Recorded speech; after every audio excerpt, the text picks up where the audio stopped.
Today we will take our unit 1. We will discuss our unit 1 of Let's Read More in the Land of Lilliput. LRM Let's Read More. આપણી text બુકમાં આગળ તો unit આપેલા જ છે, પણ પાછળ પણ લેટ્સ રીડ મોર કરીને એક આખું અલગ સેક્શન છે. એનો પહેલો પાર્ટ છે ઇન ધ લેન્ડ ઓફ લિલીપુટ. લિલીપુટ એક ટાપુનું નામ છે.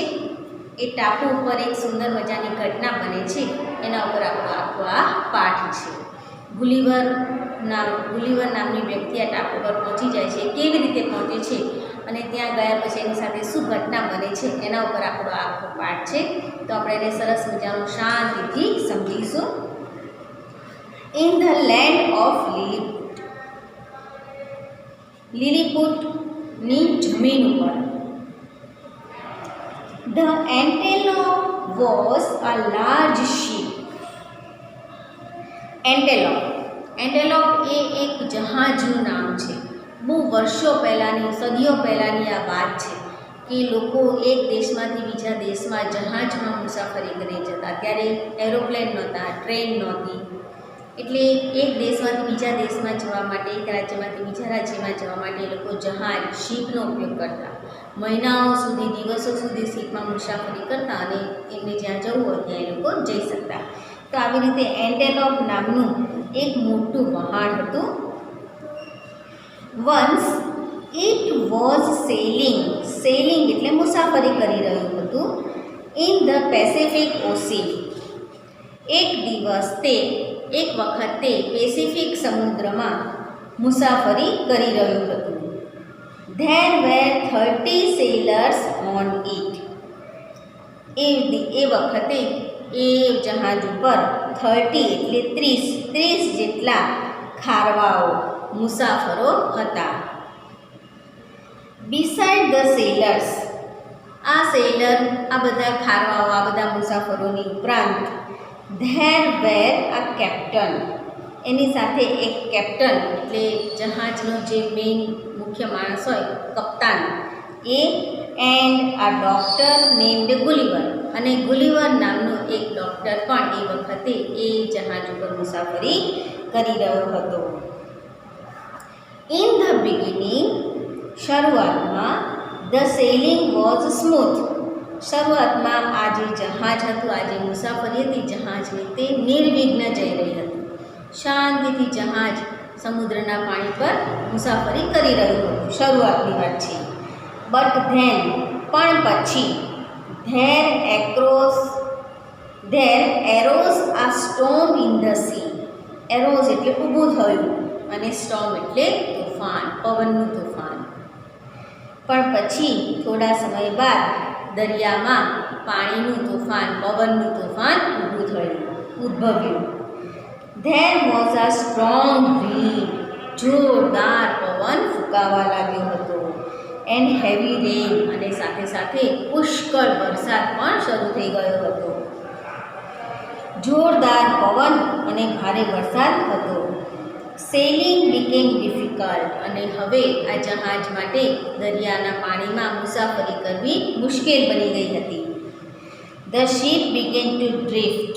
પેલું વહાણ એ પાણીમાં તણાવા લાગ્યું હતું, કેમ કે હવે આઉટ ઓફ કંટ્રોલ થઈ ગયું હતું. આટલો બધો એટલો જોરદાર પવન ફૂંકાતો હતો અને સાથે સાથે વરસાદ કે જહાજને જે દિશામાં જવું હોય એ દિશામાં જઈ શકતું ન હતું. પવન જે દિશામાં જાય એ દિશામાં એ વહાણને ખેંચતું જતું હતું, એટલે વહાણ તણાવા લાગ્યું હતું.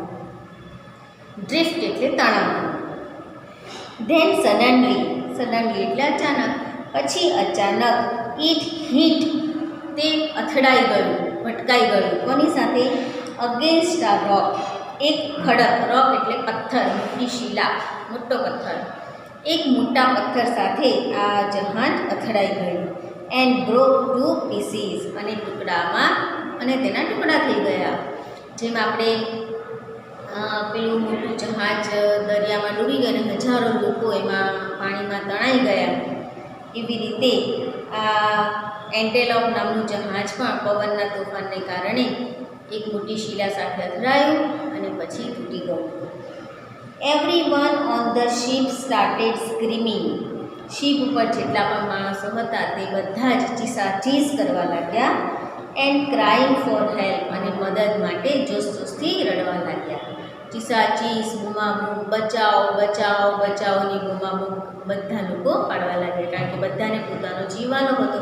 બધાને ખબર પડી ગઈ કે શીપ તૂટી ગયું છે અને આપણે બધા હવે પાણીમાં તણાઈ જવાના છીએ, મહાસાગરના પાણીમાં. એટલે બધા બૂમો મદદ માટે બૂમો પાડવા લાગ્યા. They tried to swim to the shore, અને બધા લોકો પોતાની જાતે જ તરીને દરિયા કિનારે જવાનો પ્રયત્ન કરવા લાગ્યા. But only Gulliver reached the shore. પરંતુ આટલા બધા જે ખલાસીઓ હતા, 30 ખલાસીઓ, એક કેપ્ટન અને એક આ ગુલિવર, એટલે લગભગ 32 જણા આ મુસાફરીમાં હતા. એમાંથી ફક્ત ગુલિવર એક જ સ્વિમિંગ કરી અને કિનારા સુધી પહોંચી શક્યો. But only Gulliver reached the shore. પરંતુ ગુલિવર જ ફક્ત કિનારા સુધી પહોંચી શક્યો. It was the shore of an island. અને તે જ્યારે કિનારા પર પહોંચ્યો, કયો કિનારો તે તો એને ત્યારે તો ખબર નહોતી, પણ એ કિનારો એક ટાપુ હતો. કોઈ દરિયાનો કિનારો, પણ એક ટાપુના કિનારે પહોંચી ગયો, island. The name of the island was Lilliput. ઘણા કલાકો સુધી પાણીમાં, મહાસાગરના ઠંડા પાણીમાં સ્વિમિંગ કરીને પોતે પણ ખૂબ જ થાકી ગયો હતો. માંડ એ કિનારા સુધી પહોંચ્યો. જેવો કિનારા આવ્યો સીધો ત્યાં કિનારાની જમીન ઉપર લાંબો થઈને પડી જ ગયો અને સૂઈ જ ગયો. કારણ કે એટલો બધો થાકી ગયો. આપણે સ્વિમિંગ કરીને થાકી જઈએ છીએ. તમે કદાચ તમારામાંથી કોઈ સ્વિમિંગ ક્લાસમાં જતું હોય એકાદ કલાક માટે, તો તમે 1 કલાક સ્વિમિંગ કરીને આવો તો તમારા પગ ભરાઈ જાય, આખું શરીર દુખે, કેમ કે એમાં આખા શરીરની કસરત થાય. એટલે તો જેની બોડી બહુ વધી ગયું હોય એને બોડી ઉતારવા માટે લોકો સ્વિમિંગમાં જાય, કે આખા શરીરની કસરત થાય અને બોડી ઉતરી જાય. તો આ પણ આટલું બધું કલાકોની સ્વિમિંગ કરી અને થાકી ગયો હતો, બરાબર. અને જે લેન્ડ પર પહોંચ્યો હતો તે આઇલેન્ડ, તે ટાપુનું નામ હતું લિલીપુટ. હવે લિલીપુટના ટાપુ પર પહોંચ્યા પછી એની સાથે શું થાય છે એ આપણે જોવાનું છે. થોડું મજા આવેલું છે, રમૂજી છે. ગુલિવર વોકડ સમ ડિસ્ટન્સ. ગુલિવર ટાપુ પર પહોંચ્યા પછી થોડાક અંતરો સુધી ચાલ્યો. But he was very tired. પણ તે સખત થાકી ગયો હતો.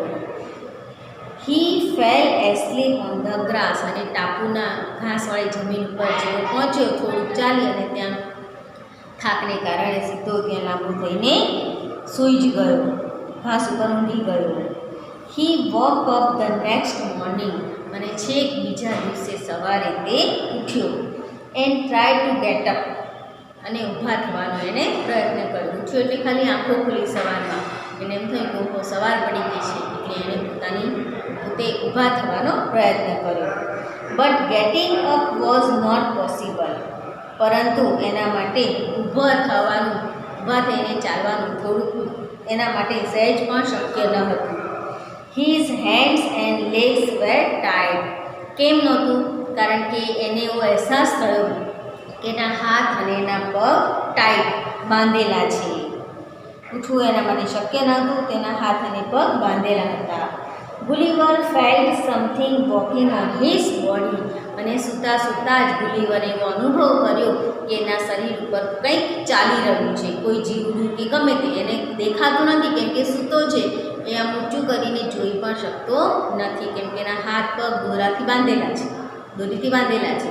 એટલે એને ખબર નથી, પણ એને ખાલી એટલો અહેસાસ થાય છે કે મારા શરીર ઉપર કંઈક ચાલી રહ્યું છે. It was a tiny man. અને થોડી વાર પછી એને જોયું તો એકદમ ઝીંગા, એકદમ નાના માણસો હતા. નાનકડો એક માણસ હતો એના શરીર ઉપર જે ચાલતો હતો એ. Only 15 centimetre toll. ફક્ત 15 સેન્ટીમીટર લાંબો. આપણે આપણી ફૂટપટ્ટી હોય છે, કંપાસમાં મૂકીએ છીએ, 12 સેન્ટીમીટર લાંબી હોય છે, એનાથી 3 સેન્ટીમીટર વધારે. એટલી જ હાઇટનો એક માણસ આ ગુલિવરના શરીર ઉપર ચાલી રહ્યો હતો. Soon there were several men on his body. અને થોડીક વારમાં તો ઘણા બધા માણસો એના શરીર ઉપર ચડી ગયા. દે વેર ઓલ વેરી ટાઇની. અને બધા જ ખૂબ જ નાના કદના હતા. There were lots of their tiny there were lots of other tiny people on the ground.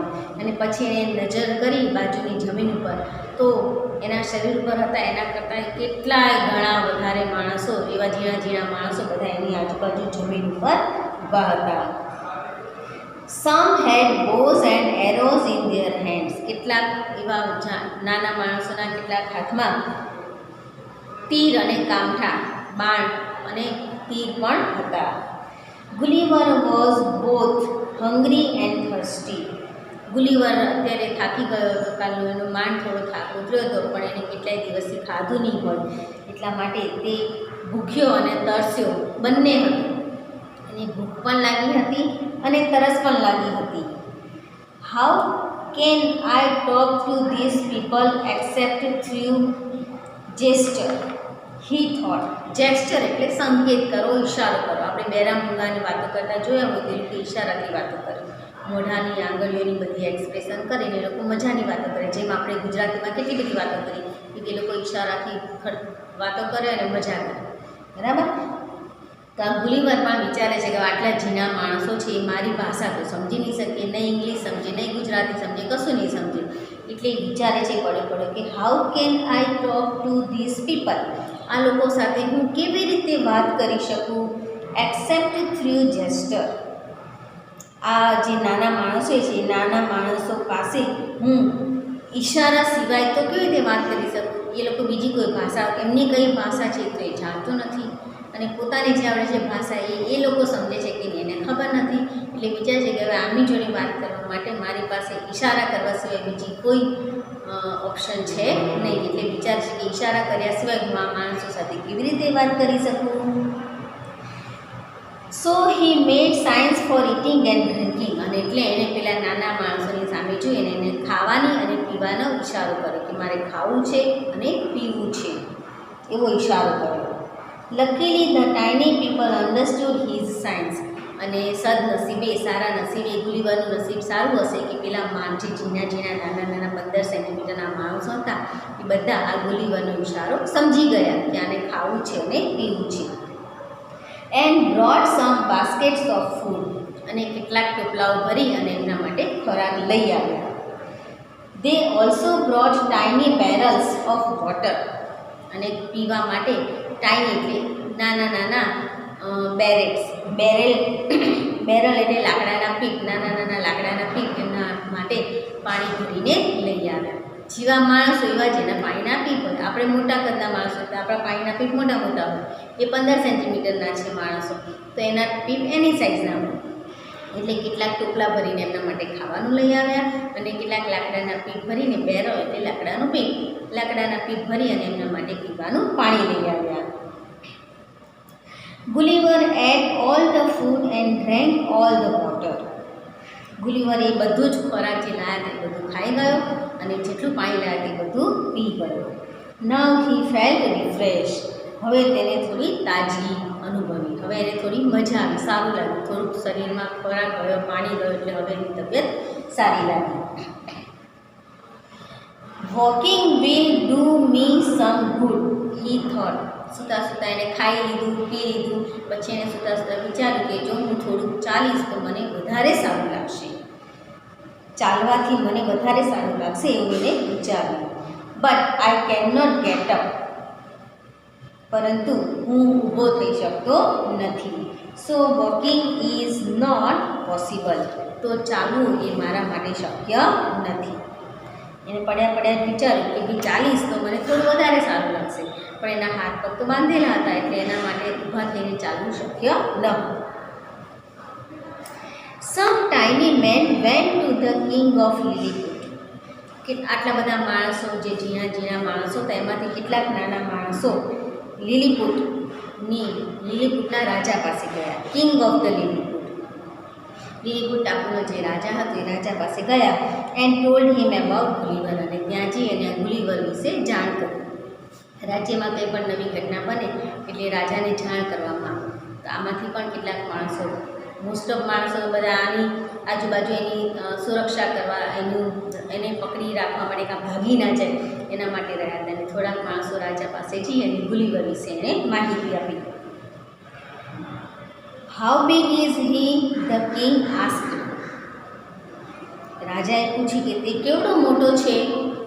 ત્યાં જઈ અને માણસોએ સૂચના આપે છે કે બહુ મોટો રાક્ષસી કદનો કોઈ મોટો માણસ છે, આટલું બધું ખાઈ ગયો, આટલું બધું પાણી પી ગયો, અમે એના શરીર ઉપર ચાલીએ છીએ. એટલે રાજાને નવાઈ લાગી. એટલે રાજા પણ પૂછે છે કે હાઉ બિગ ઇઝ હી? તે કેટલો મોટો છે? He is very huge, they replied. એટલે પેલા માણસોએ જવાબ આપ્યો કે તો બહુ વિશાળ છે.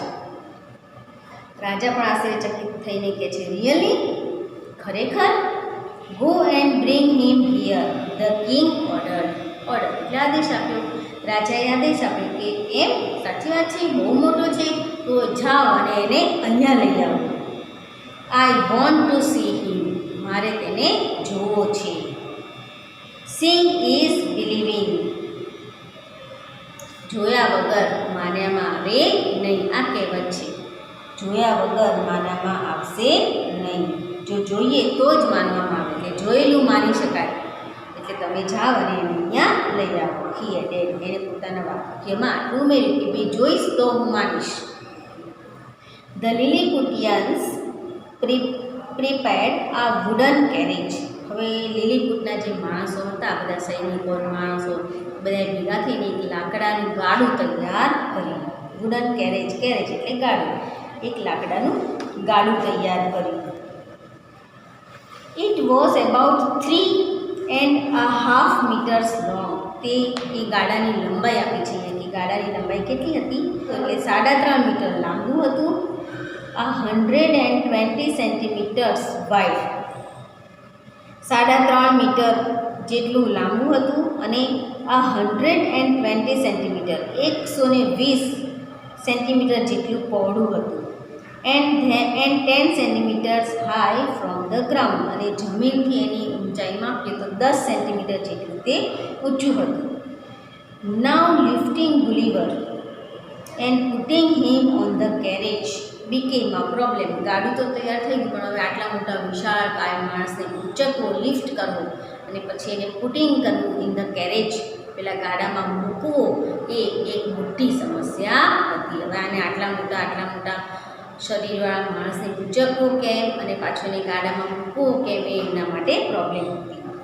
હવે જો now lifting Gulliver and putting him on the carriage became a problem. હવે ગુલિવરને ઉંચકીને ગાડામાં કઈ રીતે મૂકવો તે એક મોટી સમસ્યા હતી. વિથ ગ્રેટ ડિફિકલ્ટી, ખૂબ જ મહેનત બાદ, ખૂબ જ મુશ્કેલીઓનો સહન કર્યા બાદ ધે સોલ્વડ ઇટ. આ બધા માણસો ભેગા થઈ અને એ પ્રોબ્લેમને ઉકેલી દીધો. એટલે કે ગુલિવરને ઉછી અને પેલા ગાડામાં મૂકી દીધો. આફ્ટર અ ડેઝ જર્ની, એક દિવસની મુસાફરી કર્યા પછી they brought him to the king's court. તેઓ તેને રાજાના દરબારમાં લઈ ગયા. માંડ ઉછળી અને એને ગાડામાં મૂક્યો. ગુલિવર તો સૂતો જ છે, એ તો ગાડામાં એને સુડાઈ જ રાખ્યો છે. એટલે તો એક દિવસ એને હજી વધારે આરામ થઈ ગયો. તો મજાનો સૂતો ગાડામાં સવારી કરે છે. એક દિવસ ગાડું ચલાવ્યા પછી એ લોકો રાજાના દરબાર સુધી એને લઈ ગયા. કારણ કે એક તો મોટો વિશાળ કાય શરીર એનું, અને એને ગાડામાં મૂકી અને પછી એને ઘસડીને લઈ જવું એ પણ એમના માટે પ્રોબ્લેમ હતી, મુશ્કેલી હતી. એટલે માંડ એક દિવસની મુસાફરીના અંતે તેઓ આ ગુલિવરને રાજાના દરબાર સુધી લઈ ગયા. The king and his men said. દરબારમાં જે રાજા અને એના જે માણસો હતા એ લોકોએ આને જોઈને કહ્યું, oh this man is really very huge. અરે આ માણસ તો ખરેખર ખૂબ જ વિશાળ છે. He is as big as a mountain. તે મોટા પર્વત જેવો છે. They were afraid of him. અને એનું આટલું બધું વિશાળ શરીર જોઈ અને ત્યાંના લોકો જ્યાં માણસો જે હતા એ બધા એને જોઈને ડરી ગયા. But Gulliver greeted the king. Greeted એટલે અભિવાદન કરવું. પરંતુ ગુલિવરે રાજાનું અભિવાદન કર્યું.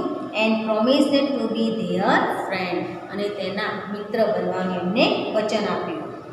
The king was pleased. રાજા ખુશ થઈ ગયો.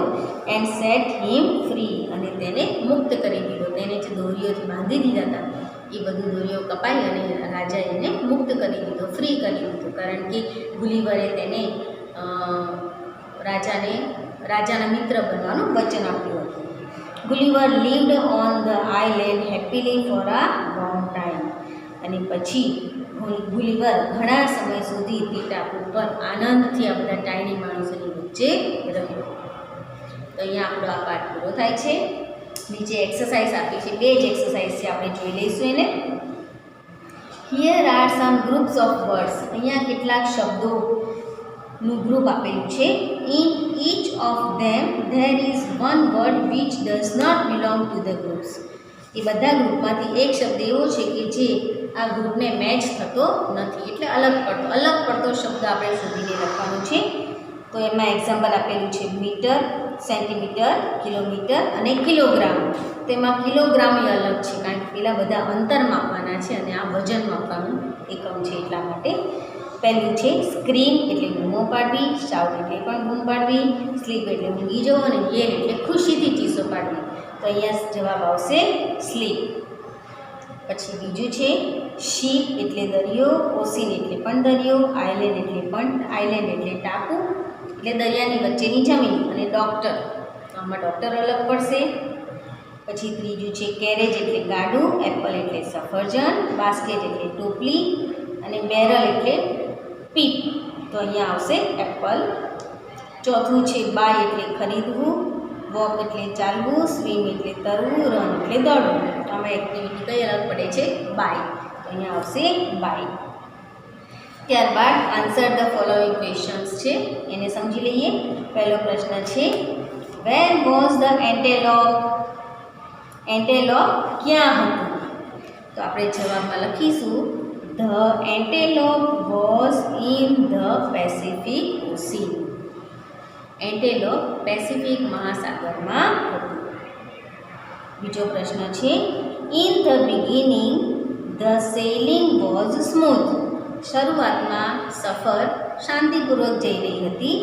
Vote happened afterwards. તો પછી શું થયું? તો એના જવાબમાં આપણે લખીશું there was a storm in the sea. દરિયામાં મોટું તોફાન આવ્યું. There was a strong wind and heavy rain. ત્યાં જોરદાર પવન ફૂંકાયો અને ભારે વરસાદ શરૂ થઈ ગયો. ત્રીજો પ્રશ્ન છે હુ વેર વોકિંગ ઓન ગુલિવર્સ બોડી. ગુલિવરના શરીર ઉપર કોણ ચાલી રહ્યું હતું? તો આપણે ગુની જગ્યા પર લખી નાખીશું tiny men were walking on Gulliver's body. નાના માણસો ગુલિવરના શરીર ઉપર ચાલી રહ્યા હતા. ચોથો પ્રશ્ન છે what did Gulliver do to get food. ગુલિવરે ખોરાક મેળવવા માટે શું કર્યું? તો જવાબ આવશે Gulliver made signs of eating to get food. ખાવા માટે એને ખાવાની નિશાની કરી. એણે ખોરાક મેળવવા માટે ખાવાનો ઈશારો કર્યો. પાંચમો પ્રશ્ન અને છેલ્લો પ્રશ્ન what did the king say about Gulliver. રાજાએ ગુલિવરને જોઈ અને એના વિશે શું કહ્યું? તો જવાબ આવશે the king said that Gulliver was as big as a mountain. રાજાએ ગુલિવર માટે કહ્યું કે ગુલિવર એ પર્વત જેવો મોટો વિશાળકાય છે. તો અહીંયા આપણો પાઠ પૂરો થાય છે. સ્પેલિંગો 3 વાર લખીશું અને આ જે એક્સરસાઇઝ છે એ નોટમાં 1 વાર લખીશું. Thank you.